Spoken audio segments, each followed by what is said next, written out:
સ્વરાજની ચૂંટણી બનેલી લોહિયાળ। જૂનાગઢ ચિતાખાના ચોક પાસે બની ઘટના પથ્થરમારાનો બન્યો બનાવ। કોંગ્રેસના વિજય સરગસ ઉપર થયો પથ્થરમારો। હારેલા આપના ઉમેદવારોએ પથ્થરમારો કર્યો આવવાનો વિજય સરગસનો લોકોનો દાવો।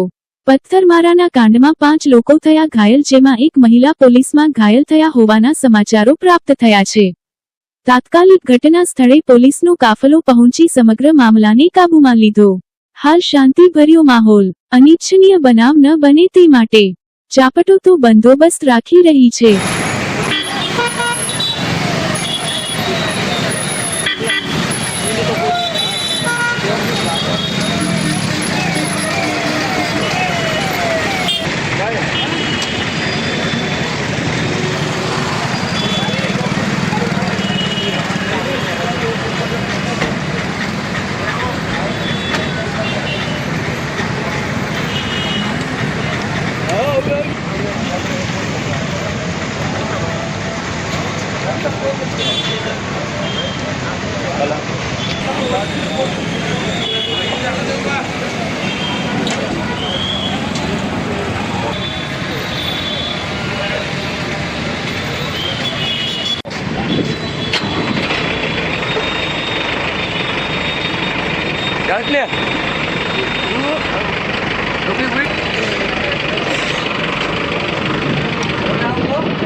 एक 108 ने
अभी क्या जाओ महिला पुलिस सरकारी वीडियोग्राफर कौन से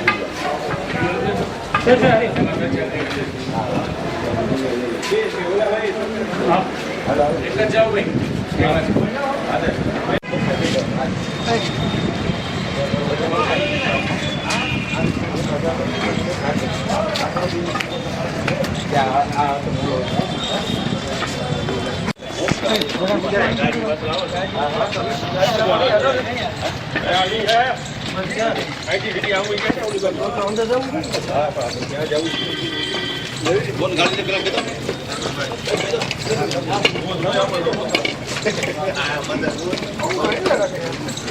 રવિ ને આવ્યો જરા છે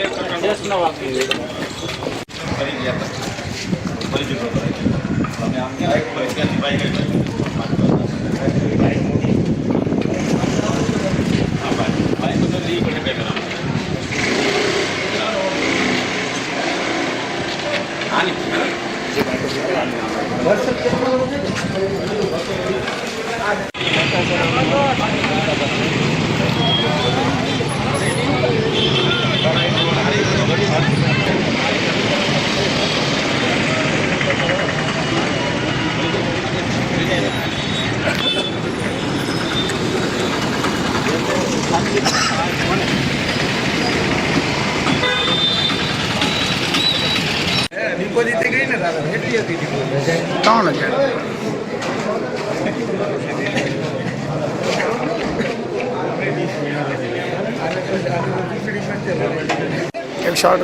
138 મને એમ કે 0 0 હોય છે 0 0 138 138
સહી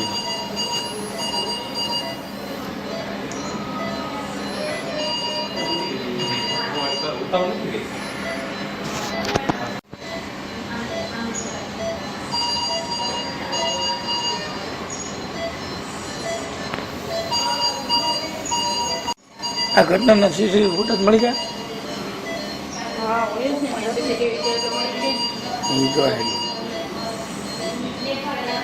બોલીએ છે કોઈ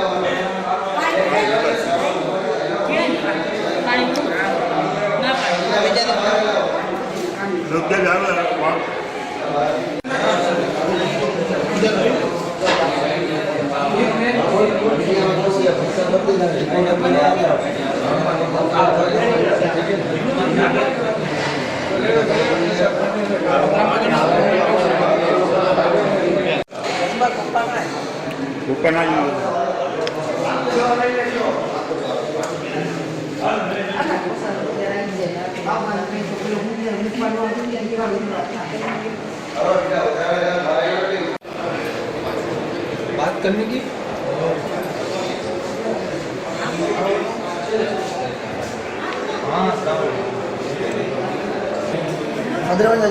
हाँ फोन दे एक सीट में लगा तो सिटी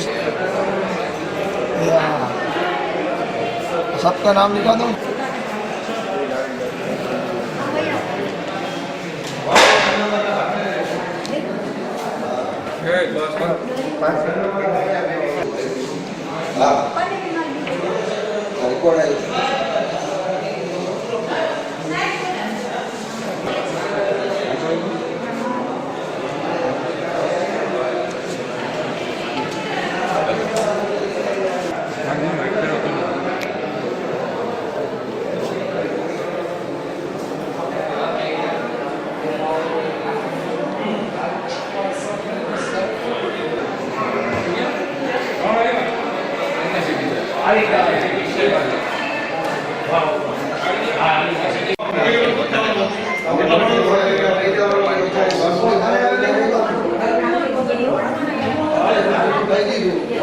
અમારો જંગી બહુમતીથી 7,000 ઉપર મત મળ્યા છે. અમને 3,000ની લીડ મળી છે. અમે એવડા મતથી અમે જીતા છે. કોણ કોણ જીત્યા? અબ્દુરમાનભાઈ પંજા, સાહિદભાઈ કોતલ, શહેનાજબી મહેમૂદમિયા કાદરી અને સેલિનાબેન અશરફભાઈ થઈને અમારા વોર્ડ નંબર 8માં કોંગ્રેસની પેનલનો જંગી બહુમતીથી વિજય થયો છે. અને એ લોકોની હાર થઈ છે. રજા ખાલાનીને હાર થઈ છે. એટલે એ લોકો જોઈ ના શક્યા. એટલે અમારી માથે અમે ચિત્તાખાના ચોકમાં ગયા અને અમારી માથે જીવલેણ હુમલો કરે છે. અને જીવલેણ હુમલો કરવામાં કેટલા જણા તમારો? જીવલેણ હુમલો કરવામાં રજા હાલા, ડેની હાલા, આદમ હાલા, સિકંદર હાલા, બશીર હાલા, માહિર હાલા, ફેજાન હાલા, સમીર હાલા અને કેટલા હજી હાલા હતા. અજીમ મહેમાન હતો અને મોઇન હતો. કેટલા જણા હતા અને 20-25 જણાનો ટોળો હતો. અમારી માથે પથ્થરમારો, અમારી માટે પાઇપનો હુમલો અને ખુરશીઓ વડે હુમલો થતા હતા. પોલીસવાળાને એ લોકોએ પછાડી દીધા. મેડમ બી દાખલ છે. ક્યાં આગળ દાખલ છે? મેડમ અહીંયા પોલીસ સિવિલમાં ક્યાંક ફરિયાદી લખાવેલી છે અને મેડમ પોલીસવાળા મેડમને ઈજા થયેલી છે. આ મારવા ઘા કરવામાં કોણ કોણ હાજર હતા? ઘા કરવામાં આ બધા નામ બોલે બધા હાજર જ હતા. પોલીસે ફરિયાદ લીધી તમારી? પોલીસ હજી આવ્યા નથી. પોલીસ આવશે. શું માગણી છે તમારી આ બાબતે? અમારી માંગણી એ છે કે જુનાગઢમાંથી ગુંડાગર્દી ખતમ કરો અને આ લોકો પોલીસનો સ્ટાફ 20-25નો હાજર હતો અને આવી ગુંડાગર્દી કરે એટલે પોલીસની હોય તો શું ગુંડાગર્દી કરતા હશે? કઈ રીતે ફરિયાદ દાખલ કરવાના છો? અમે ફરિયાદ દાખલ કરશો તો મારા ભાઈ ઉપર બી જીવલેણ હુમલો કર્યો છે. મારા ઉપર બી હુમલો કરેલ છે. આ લોકો પર કડકની કડક કાર્યવાહી થાય એ લોકો અમારે ભાઈ એસપી સાહેબથી, ડીવાયએસપી સાહેબથી અને આઈજી સાહેબથી અમને નમ્ર વિનંતી કે અમને કાયદેસર અમારું ન્યાયમાં ફેસલો કરે. આજે શું હતું? કેવી રીતનો પ્રોગ્રામ હતો? આજે મહાનગરપાલિકાની ચૂંટણી હતી. એમાં અમે વિજેતા થઈને અને ઘર તરફ જતા હતા અને ત્યાં અમે ચિત્તાખાના ચોક પહોંચ્યા અને ત્યાંથી અમારા ઉપર હુમલો થયો. ત્યાં 30 થી 40 જણા હતા અને પોલીસની મોજૂદગીમાં અમને માર્યા ટોળામાં.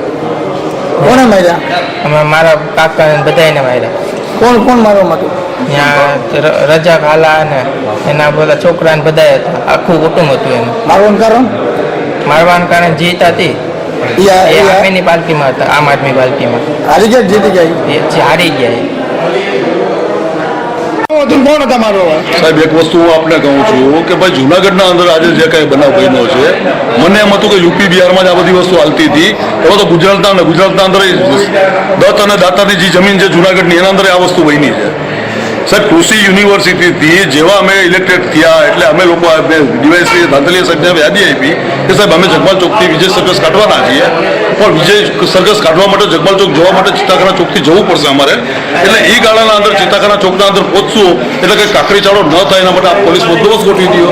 સાહેબે બહુ સારી રીતે મને જવાબ આપ્યો. મને કે સાહેબ 100% તમારી વાત અશરફભાઈ સાચી છે. હું એક પીઆઈને અને બાકીના પોલીસને ત્યાં મોકલી આપું છું. ગાંધી ચોકથી અમે ચિત્તાખાના ચોક સુધી પહોંચ્યા ને અમારા ઉપર હિચકારો હુમલો થયો છે. અમારા 5 વ્યક્તિઓને અત્યારે જાનથી મારી નાખવા માટેની કોશિશ કરી છે. બીજું નંબર 2 અદ્રમાનભાઈ ઉપર ઘા કરવા ગયા. એ ગાળાના અંદર અદ્રમાનભાઈ નીચે પડી ગયા તો એક પોલીસ બેન છે બિચારા કે જે લોકોની સેવા કરવા માટે આવ્યા હતા એમનો ભોગ લઈ લીધો છે. અત્યારે એ પણ હોસ્પિટલના અંદર દાખલ છે. કોણ? અદ્રમાનભાઈ ક્યાં દાખલ છે? અદ્રમાનભાઈ નહીં, અદ્રમાનભાઈ બચી ગયા. એમની બદલેમાં જે પોલીસના બેન જે અત્યારે જે હોસ્પિટલમાં દાખલ છે એ અદ્રમાનભાઈનો ઘા સહન કર્યો છે બિચારીએ. પોલીસ ઉપર જો હુમલો થતો હોય તો આ ખરેખર એક લોકશાહીનો આનંદ છે. હું એવું માનું છું. પોલીસે કઈ રીતની કલમો દાખલ કરીને ફરિયાદ લીધી? સાહેબ એ મને કોઈ વસ્તુ નથી. અત્યારે મને મારી જીત કરતા પણ મહત્વની વસ્તુ આ મારા કાર્યકરોને જે ઉપર જે જાન લેવા હુમલો થયો છે ને એ મહત્વની વસ્તુ છે. પોલીસે ફરિયાદ લીધી છે આ બાબત? હા બાપ, પોલીસે ફરિયાદ લીધી છે. પોલીસ એક્ટિવિટી કરશે 110%. બીજું નંબર 2 સાહેબ હું આપના માધ્યમથી એક જણાવું છું કે આ જે જગ્યાએ બનાવ બન્યો છે ત્યાં એક્ઝેક્ટ ચિત્તાખાના ચોકનો મેઇન પોઈન્ટ છે ને ત્યાં સીસીટીવી કેમેરા લાગેલા છે. સીસીટીવી કેમેરા જોઈ અને દૂધ ને પાણીનું પાણી થઈ જશે એવું મારું માનવું છે. આજરોજ સ્થાનિક સ્વરાજ્યની ચૂંટણી આજે પરિણામ આવતા કોંગ્રેસના ઉમેદવારો જે 8 નંબરની પેનલમાં વિજય થયેલા અને એને સર્કસ જે કાઢેલું આ સમયે હારેલા આપના ઉમેદવારો જે હાર થતાય ના પાડતા અચાનક આવેલા, પરંતુ આ પોઈન્ટ ઉપર ગર્વની ટીમ અને પોલીસ અધિકારી અને પોલીસની ટીમ હાજર હોય, જેથી આ સમગ્ર ઘટનાને મોટું સ્વરૂપ બનતા પોલીસની હાજરી અને સૂઝબૂઝથી અટકી ગયેલી છે. આ જે ઝપાઝપી થયેલી તેમાં જે ઈજાઓ થઈ છે તે હાલ સિવિલમાં સારવાર હેઠળ હોય અને આ બાબતે હાલ ફરિયાદ લેવાની તજવીજ શરૂ છે. આ વિસ્તારમાં હાલ શાંતિપૂર્ણ માહોલ છે. પોલીસ દ્વારા ફ્લેગ માર્ચ કરવામાં આવેલ છે અને અન્ય જે કોઈ અફવા હોય તેના નગરજનોએ તેનાથી દૂર રહેવા વિનંતી છે. આ ઘટનામાં છે કુલ 2 આરોપીઓને રાઉન્ડ અપ કરવામાં આવેલા છે. અન્ય 10 આરોપીઓના નામ ખોલેલા છે. તો તેને હાલ તે વિસ્તારમાં કોમ્બિંગ કરી તેમને પકડવા માટેની પોલીસની કાર્યવાહી શરૂ છે. પરંતુ વિસ્તારમાં સંપૂર્ણપણે શાંતિ છે. પૂરતા પ્રમાણમાં પોલીસ ફોર્સ છે, જેથી કરીને અન્ય કોઈ અફવાઓમાં કોઈ ગેરમાર્ગે દોરાવું નહીં. મહિલા કોન્સ્ટેબલ આ પોઈન્ટ ઉપર છે એ પોલીસ ફરજમાં હોય, એમાં ઝપાઝપી દરમિયાન મહિલા પોલીસ કર્મીને પણ ઈજા થયેલી છે. હાલ સિવિલ હોસ્પિટલમાં તે સારવાર હેઠળ છે. તબિયત સુધારા પર છે અને હાલ છે વિસ્તારમાં અન્ય કોઈ બીજા બનાવો બનેલા નથી.